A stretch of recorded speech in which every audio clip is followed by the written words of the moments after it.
everyone, and welcome to the Doom podcast. My name is Chris. I am your host. Today on the podcast, we have an on-location interview from the Rogue Bar in Scottsdale, Arizona, with the members of Year of the Cobra. This is a cool interview, and it's not very long because I got them just before they had to do their warm-up before their set, and they destroyed. We get into a lot of their music, and we go track by track from their latest release and other releases. We get a little bit, we have a little bit of discussion about the illustration and how that was created. We also get into a little bit of punk and a little bit of hardcore. We also talk about covers, and I am a mark for covers. I love hearing a good cover. When somebody takes a song and makes it their own, man, that is a piece. And they have some material going on for a Pink Floyd redo, whatever it's called, interpolations of different Pink Floyd songs, and we'll get into that. We also talk about head shaving, and if you see me, you'll know the deal, and you'll know the story. So look forward to that, or don't. I think I gave a little bit too much information on that one. And we also talk about food yet again. Last week it was pizza. This week it's tacos. And that will come up in the question. So look forward to that. All right, I think we got it covered. So let's get into the interview. This is Year of the Cobra.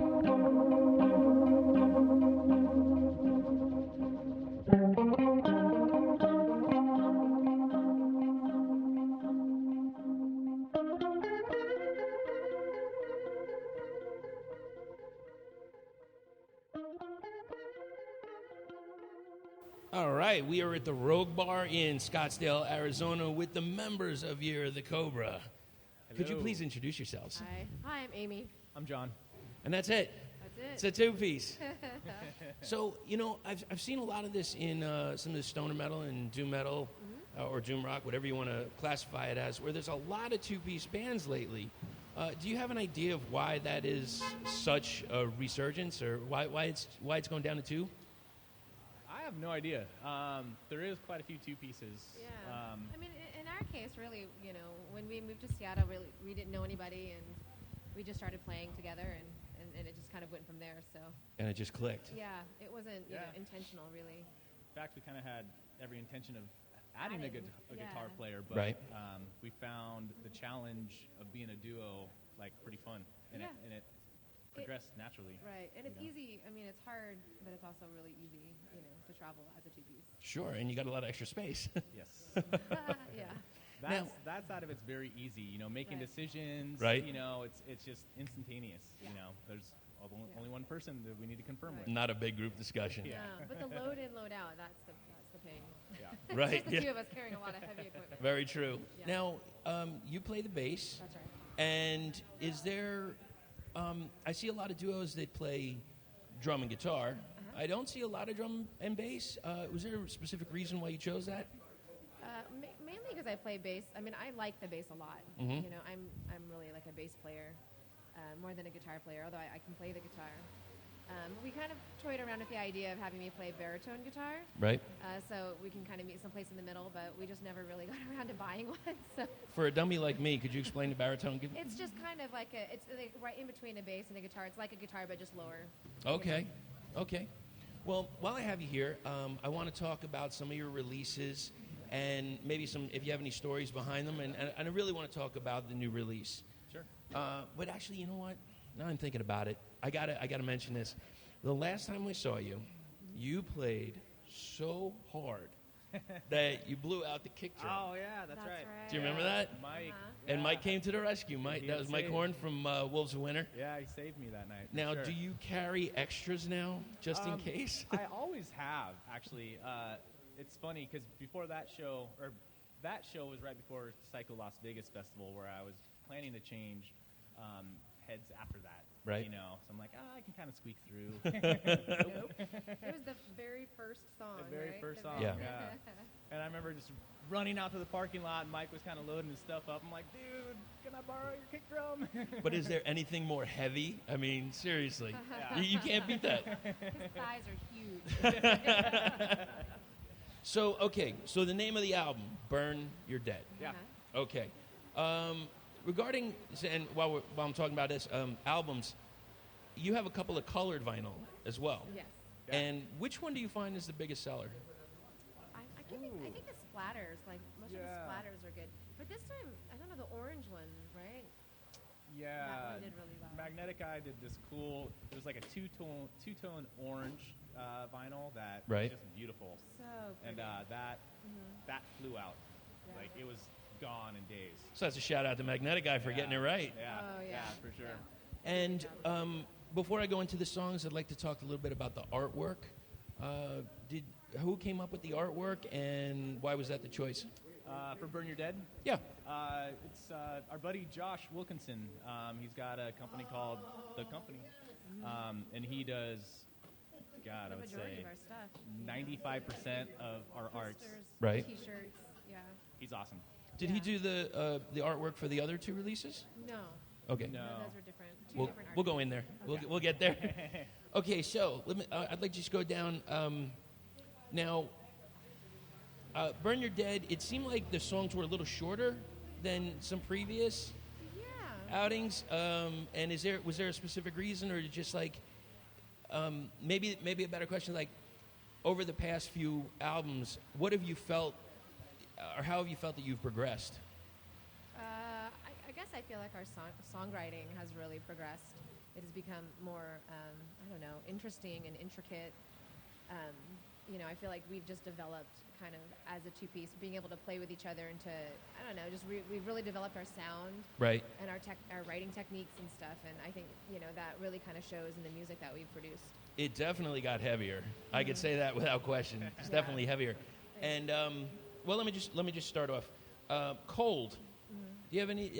What's your stories or anything about the song Cold? I think that was one of the first songs we wrote for that EP. Right. And it just kind of came out of jamming. Yeah, yeah. Have you ever heard of? I'm sure you heard of the band Ministry. Oh yeah. Filth Pig, that album.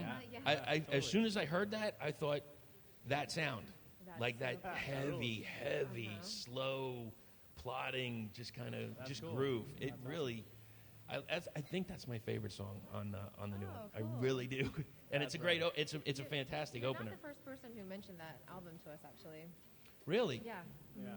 And do you feel that you've changed the vocal style on this album a little think bit? so. I mean, I was never really a vocalist before this band. Right. So, you know, I feel like if you listen to like our albums in order, you can really see me just become more confident. Really, you can Like, hear it. I think Yeah. so. I can Oh, hear for it. sure. You know, where I mean, I can feel that I've become more confident, and you know, just what I'm doing, and feel a bit more free to try different kind of things. You know, like going higher or softer or growlier, you Yep. know, whatever. Just kind of. You know. And we have like video footage from the studios, and you can see the confidence level build. You know, where Really? our first EP, you know, you were kind of timid and just For kind of sure. going through it, and Yeah. you know, the last one, it's like was I look not. into the vocal booth, and she's just like wailing. It's just not something I was used to do. I mean, I'm a bass player. You know?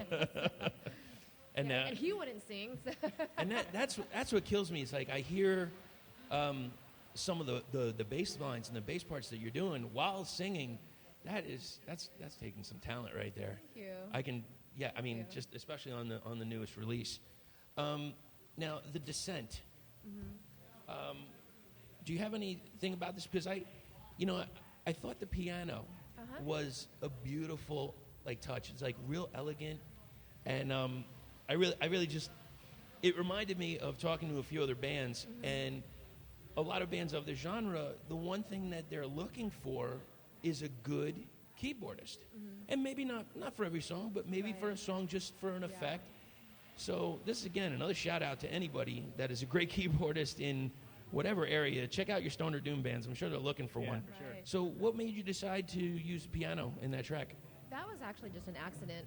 I'm a piano player. I'm a classical piano player. I was classically trained. Right.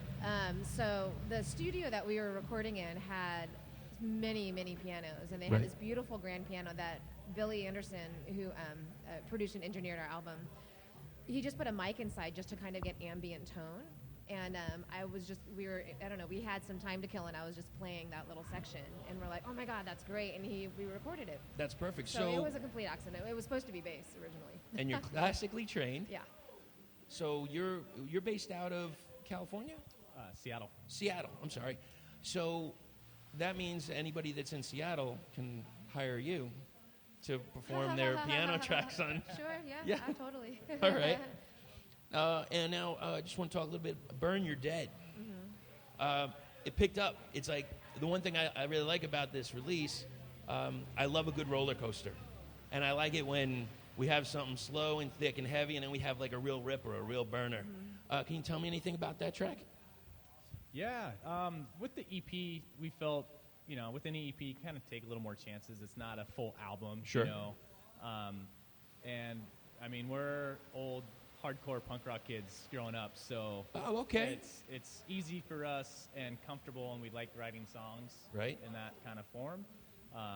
And we always like to have a good barn burner on our records, Right. So you got a few of them here. Yeah. So when you say punk rock influence, who are you influenced by, or who did you used to listen to growing up? Oh, I think for me, Minor Threat definitely kicked things off, Right. at an early age, and then it just. I mean, there's so many good bands that came out of there, whether you want to go down the Black Flag route or Sure. more hardcore, yeah. He grew up in the Santa Cruz punk rock scene, and I grew up like in the Berkeley, Oakland Okay. punk rock scene. So who would we all you went to, say would be a major influence? I really liked I liked kind of funny ones like the Meatmen. Sure. I really liked Reagan Youth.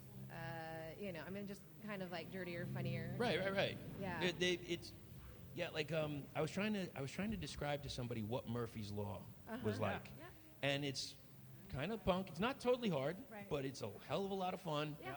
and it's just a good time. Yeah. And it's almost like going to just a party. Yeah, For that's sure. what I loved about punk rock, I And- mean, the right punk rock. Sometimes they got a little angry. It's Yeah. really just a fun time. Everybody's just having a good time, Is there a lot of room for comedy and doom? Oh, yeah, totally. I think on the back end of it, Well, Yeah. They were recording, the first time we recorded with Billy Anderson, he was doing some sort of, what is it, a video? No, Like a documentary or someone's doing a something like that. documentary on Billy, and so he had this little GoPro that he set up, Right. and the guy's kind of main focus, because he's watched Billy record bands, and in between takes, we're all just laughing our asses off and busting jokes, and everyone's just on the ground rolling, and then everyone stops, and you And it starts concentrate playing real super hard, and heavy you play music, like yeah. heavy music. Yeah. Yeah, we got to turn it on. We got to turn it off. Yeah. And it was, it's Believe me, really funny. I mean, I'm sure all the bands don't go around with a smoke machine behind them. Yeah, exactly. They just kind of leave that at the house. Yeah. So when I noticed on Burn Your Dead, you decided to have it almost seemed like a, maybe now I think about it, maybe a little punk. It was like a group chorus, like a shout chorus. that's right. Did you take that from like a punk aesthetic, or were you thinking? Yeah, that we were sitting in the studio recording the song, and I think I kind of came up with the idea. I'm like, what if we did some Sick of It All gang vocals right now? Right. And everyone was like, yeah, let's give it a shot. And we happened to have a couple friends that stopped by. Sure. That were in the studio. So we're all, let's stand around this mic do and it. yell. And that's exactly what it was. That's exactly what it was. I hear that sometimes. I feel like I hear a little Madball. I mean, or just that whole punk aesthetic. And I'm from New York, so it's New York hardcore for me. I was in a band. We toured with Madball in Europe back in. Golly, dating myself now, but 82. yeah, I know.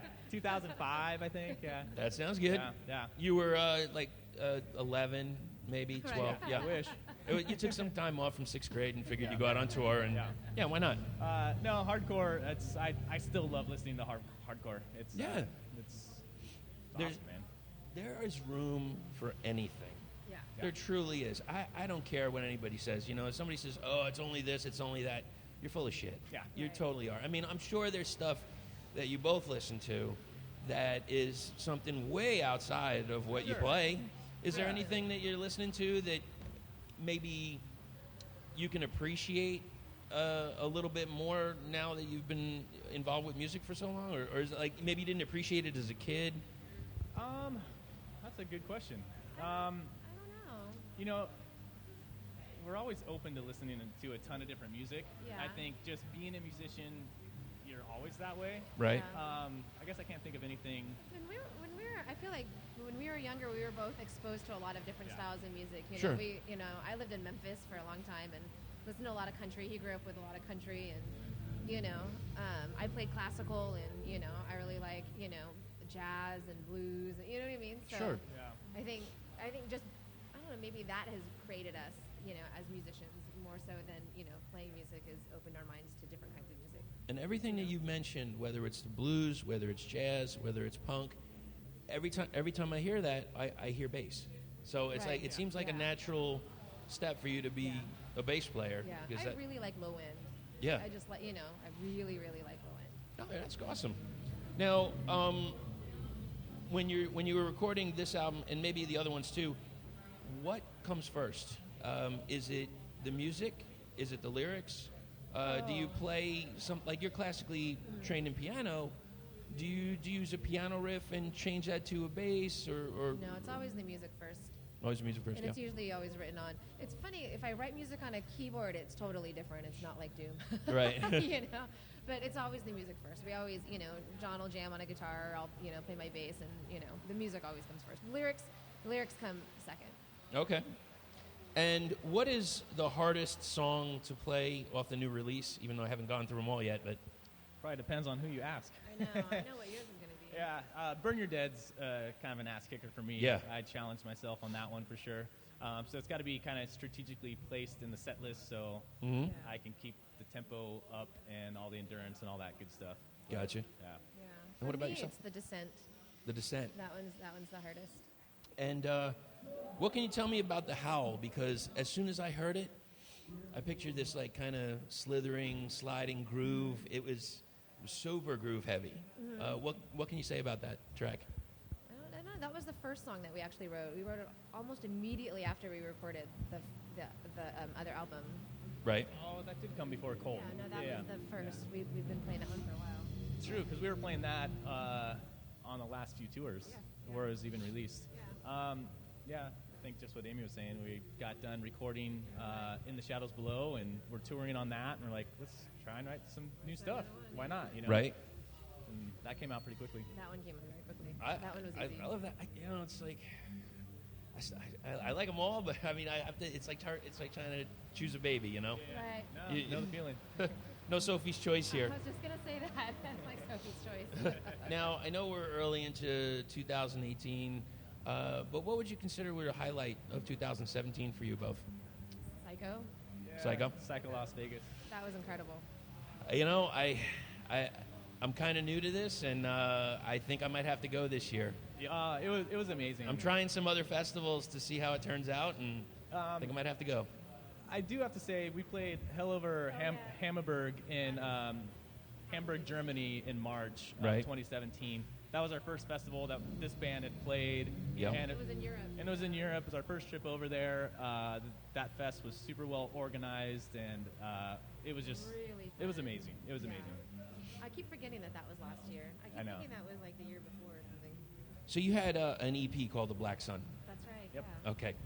And you had 3 tracks. You had White Wizard, Black Sun, and Wasteland. And then you redid White Wizard on In the Shadows Below. Yeah. Did you feel that it needed to be redone or punch up? Because, I mean, it feels, the second time feels like a lot more breath, like a lot more space in it. What are your thoughts on it? Yeah, that was intentional. The Black Sun, we didn't really anticipate it that it would have the release that it had. It was Right. more so just to kind of start playing local shows that we could give to promoters and bookers and stuff. Right. And then DHU got involved and, did their special release. And Devil's Child. Yeah. Well, and also for the second album, when we went to Billy, we were really curious to see what he was going to do with the song. Right. He's just so good at making things really heavy that we just kind of wanted to throw it out at him and see what he would do with it. Sure. And I thought the first version on The Black Sun, it's I think it's a little fast, and I think it's a little stiff, so we wanted to give it another go. Yeah. Okay. Now, just going back for a second, because I know we talked about this artwork. For the previous releases, who did the artwork? For the Black Sun, it was an artist in Chicago. Rosario, his company's called Unexpected Spectre. Okay. Yeah, he's awesome. He's incredible. And then a friend of ours did In the Shadows Below. Yeah, Right. Esther Heckman. She hand drew it. She's an incredible artist. Do they go off of your music, or are you asking for a specific look? We give them a general idea, Like a lot of the times they'll listen to the music and they can come up with something. Right. So it just depends. But I think they do just listen to the music and try to come up with something. We give them a direction to go in, but we try not to make it too narrow. Okay. We want to see what they come up with, like how they interpret it. That's cool. Now, if you were going to be on a movie soundtrack, what kind of soundtrack would you want to be on? Or for what movie franchise? Or for what producer, director, or writer? Wow. I am not a movie buff. Yeah, well, I would love to be on some sort of comedy, like Napoleon Dynamite or something. But I don't think our music would ever fit on that. There's a space. There's got to be a space. I think that would be really fun. Yeah. What's your favorite genre, since you are the movie buff? Action. I love action movies. What's something you saw most recently that you really enjoyed? Oh my goodness. I like the Star Trek movies. Right. We watched, the recent Star Wars movies. Sure. I have to admit, I watched Guardians of the Galaxy 2, and I thought that was hysterical. That was, It's really funny. I don't know what his real Batista. He used to be a wrestler. Yeah. He made me howl. It was So funny. just Yeah. so inappropriate. So has Right. no idea what he's saying, and every time I couldn't stop laughing. Plus, you got Baby Groot. How can you? Baby Groot's so cute. How can you not like him? Oh. When Baby Groot was trying to get the fin, Did you see? It's just so cute. Did you? I hope I'm not spoiling this. Oh, screw it. Oh, that's okay. So, did you get to see Teenage Groot No. at the end of the movie? Oh, really? They have Teenage Groot? Teenage Groot, and he's like, "Oh, come on, yeah, I'll clean up my room." Yeah. Oh. It was a really cool ending. Funny. Yeah, that movie, I didn't.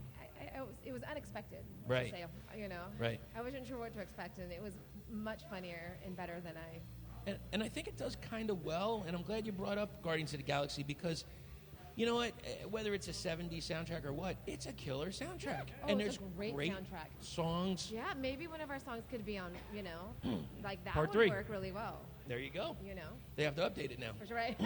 What about yourself? Do you have any, particular genre that you're a fan of, or? Movie-wise? Sure. Comedy. Yeah, comedy for sure. That, Totally.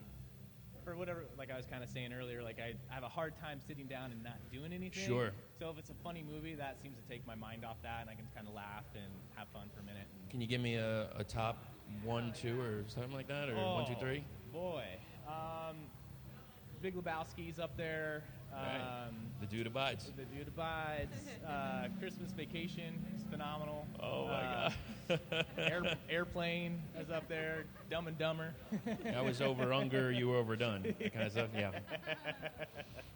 So I'm kind of trying to figure out how to say this without, because I've used this term, and I keep saying I hate it, but I keep using it.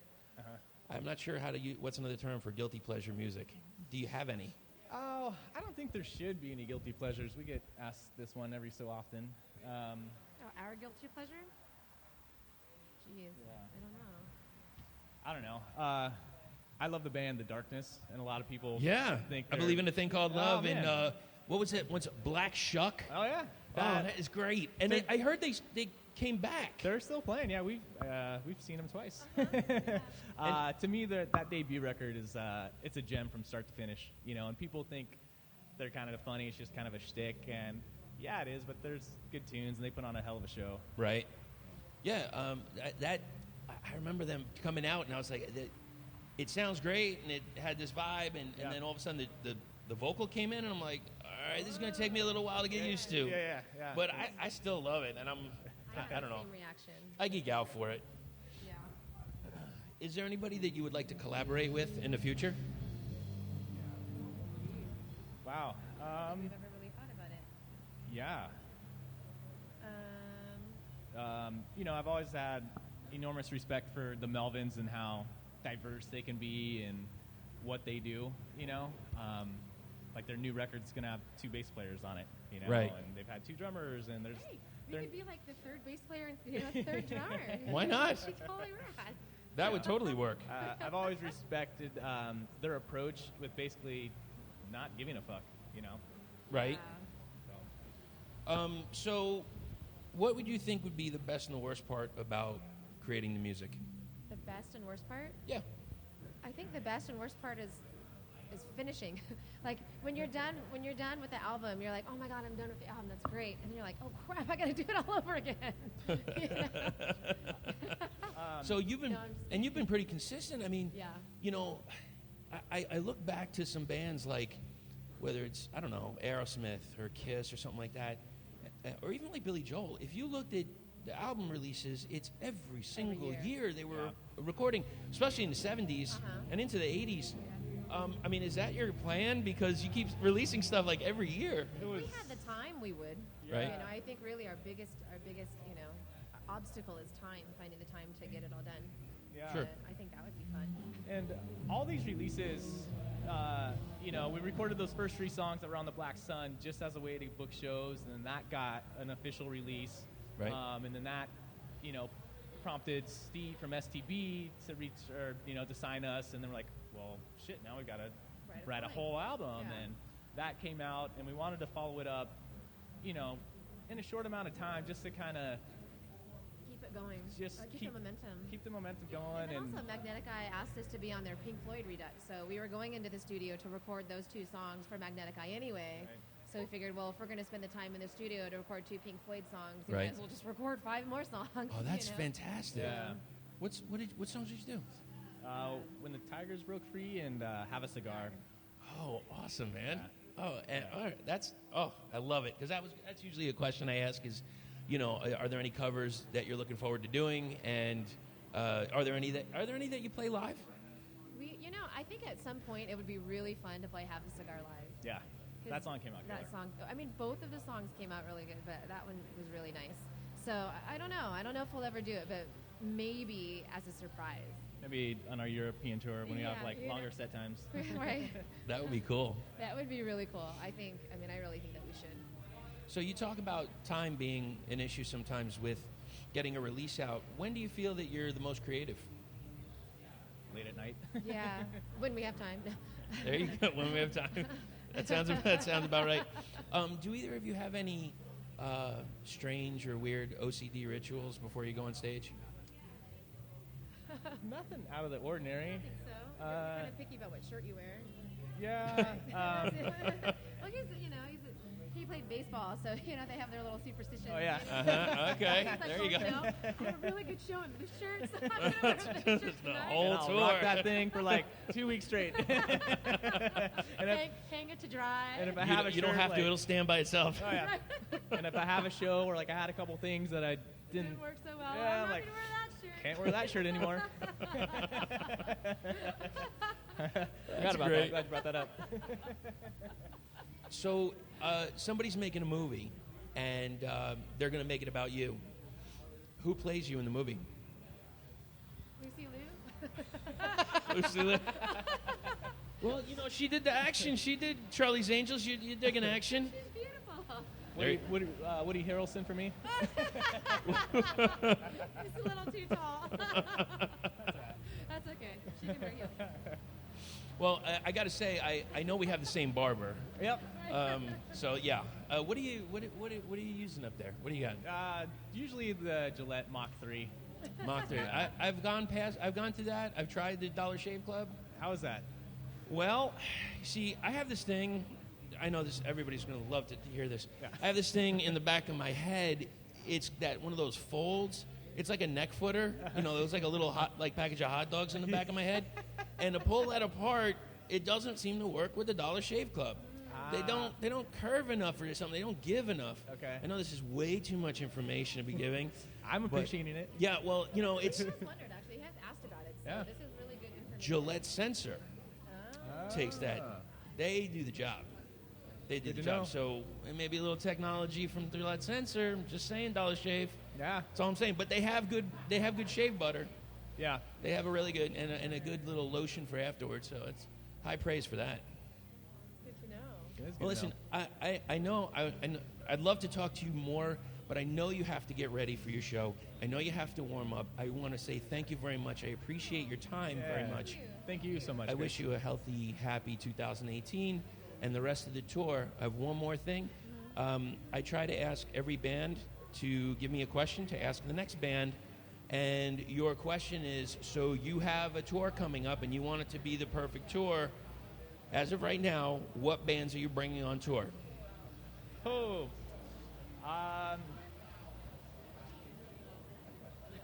I would say Melvins, Monolord, Year of the Cobra would make a pretty killer bill. Wow. Now, That's a with the big one. Melvins and Monolord, will they play one album straight through, or are they going to play a whole bunch of hits? Oh, I'd love to hear Melvins do Houdini. That'd be Okay. killer. Yeah. And what about Monolord? Probably Empress Rising. Thank you. Thank you so much. I mean, don't get me wrong. I love Rust, Yeah. but that's what brought me to Monolord. That's so, a great record. oh, it's amazing. Very nice dudes, too. Yeah. So, what question would you have for the next band? You're at a taqueria, and you can choose between two tacos. What do you want, carne asada or al pastor? All right. We had a whole conversation about it This today. is- we did. Because that happened to us last night in San Diego. What should we do? We had to get 3 tacos. Wow, decisions. Two al pastor, 1 carne asada, or 2 carne asada, 1 al pastor. What do you do? Well, again, thank you very much for your time. I know you have to get ready. Next time you're around, I'd love to have you on again. Absolutely, yeah. Thank you Thank so you much, very Chris. much. Yeah, appreciate Have a it. great Yeah. night. Yeah. That was Year of the Cobra. Can't wait to have them on the podcast again.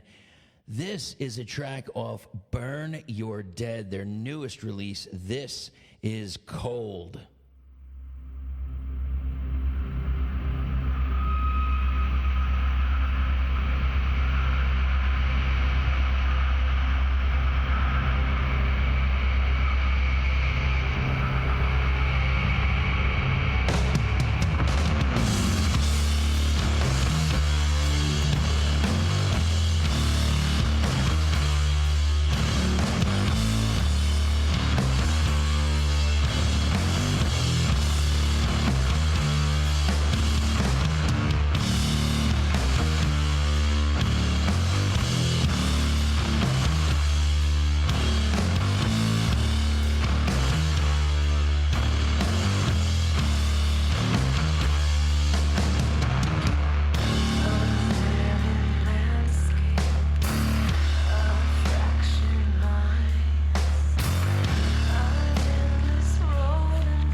gross things on Earth. Well, there's a quote that Dio told to Dave Mustaine one time, and it was, well, we can jerk each other off all day, or we can smoke this joint.